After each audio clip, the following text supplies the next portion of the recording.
tayo dapat na nanliligaw eh. Kasi tignan mo, papapiliin kita. Sino mas gusto mo?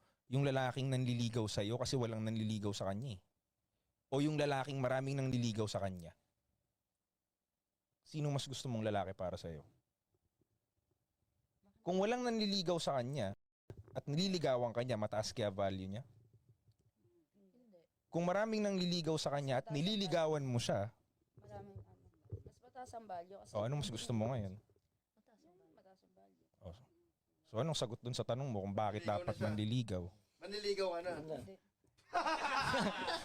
Pero yun, makukuha ang yung sagot gusto lang dun, mo. hindi niya gusto ng maganda high para value. sa'yo. Oh, hindi mo gusto yung high value. Mas binavalue ko lang yung sarili ko. Yun nga. Okay, Hindi ayaw ba, mo nga hindi ng ba, high value. hindi, yo, wait, naririnig mo ba yung sarili mo? Oo naman. Hindi, Kasi- mali eh. Tignan mo, wait, pag binavalue mo yung sarili mo, di dapat yung gusto mo. High value. Oo nga. Kasi kung Hindi mo i-value talaga- mo, Oo nga, Ives. hindi lang niya naintindihan yung sarili niya. Tama si Ives. Kung binavalue mo talaga yung sarili mo, talaga. wait, binavalue mo yung sarili mo, right? Naman. Ano ang kung binavalue mo ang sarili mo, anong mas gusto mong lalaki para sa'yo? Yung mas mataas yung value sa'yo o equal mo lang? Hindi mo liligawan yung mas maganda para sa'yo, Oo. baby girl, babe. Kasi nga mas mataas yung value niya sa'yo eh. Kung magka-equal lang kayo or mas mababa yung value niya sa'yo, pwedeng sa'yo manligaw. Di ba? Pero kung mas mataas yung value niya sa'yo at maraming nang liligaw sa kanya, Be, uuwi ka ngayong manliligaw. hindi ka ba makikisali na kunin siya? Hindi ka paano kung ikaw yung sure na mananalo sana? Oo, yun nga. So, Hindi ako manliligaw. Ayun lang yun. Di okay lang yan, oo, yun 22 lang nga ka, yun. gets Oh, kita. yun lang yun. Kaya mo, pagdating mo ng 28, maalala mo ko. Oh. Sana pala nanliligaw na ako. Pagdating mo ng 35, ay naku. Wala na, mangliligaw na ako. Ito pala yung sinasabi ni Oh, Kuya pag nakita Kim. mo, nagka-crush ka ba nung bata ka sa school? I-replay mo mamaya. So meron ka bang, Crush lang yun. may bata ka bang, like bata ka pa, binigyan mo siya ng candy or, Wala. wala talaga.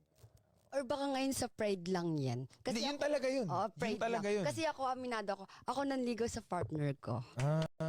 Ako nanligaw. Minsan sabi ng ibang ladies, ang martyr mo naman, ba't ikaw nanligaw? Ang ganda-ganda mo. Ganun yung naririnig ko sa karamihan. Ang martyr mo, bi, ang ganda mo. Dapat sila. Ganun sila. Ako hindi ako nakinig. Ako nanligaw sa kanya. At mo ang saya niya. Oh. Ako di din ba? yung nanligaw sa ex ko eh. Etong nakaraan. Tama yan. Naalala ko lang.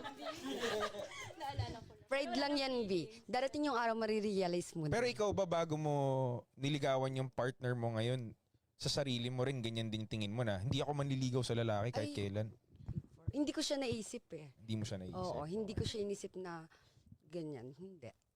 Okay. Pero, before ba nagawa mo ng manligaw sa ibang First lalaki? time ko manligaw ng lalaki. Siya na yun agad? Siya lang. Mm. Kasi before, ang dami. Hindi sa pagmamahal. Nanliligaw sa iyo. Sila. Oo. Kasi parang nakakarindi, nakakaumay, paulit-ulit. So parang na-realize ko, ang dami nila, hindi ako makaano.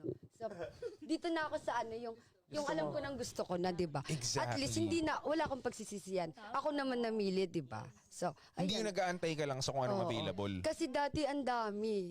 Talagang di mo alam. Nung mas bata ka pa, Paulit-ulit. di ka na mamansin. Oo, hindi. Nung nagkaedad ka na, nangligaw ka na. Ilang taon mo siya niligawan? Ilang taon ka nung nangligaw ka? Nanligaw. Mm. Mga 25, gano'n. Oo, yun Kasi- nga. Kaya- Oo, yun kaya ka na. nanligaw. Kaya nanligaw na siya. Naisip mo ba yun nung 18 ka? Hindi, sila Hindi, ang dami nga nangungulit. nanligaw sa kanya. Wala nga Sila siyang ano. nangungulit. Tapos, basta ang gulo pag sila. So, wag nyo na nga paabutin na ganong age. Mas Tayo naman maganda. ligaw. Kaya nga, Oo. kumbaga ang point ko lang, habang nasa prime pa kayo, mataas pa yung value nyo, gamitin nyo yung lakas ng lahat ng Oo. magagawa nyo para ika-better Makuha mo ng na. life nyo sa pagtanda-tanda nyo. Mas-secure mo na. Oo, masecure nyo lahat, ganun. Kasi nandun pa yung power kaysa pag nawala na yan, ang hirap na, ang hirap na gumalaw nyo na matanda kang babae, real talk, ang hirap, kahit may pera ka pa, let's say, kuya, sabi mo, magko-concentrate ka sa pera mo, di ba? Kuya, let's say, 40 years old ka, may pera ka, ang hirap na talaga gumalaw niyan. As yun lang ang meron ka. Mm. Wala na ganong sasama sa'yo. Yung gusto mo, tatambay-tambay kayo kasama yung mga friends na babae mo na kapwa 40 years old. Yung anong gagawin nyo doon? Brunch lang ang magagawa nyo. Mm. Di kayo makakapag-club, Di kayo makakapaglakad na.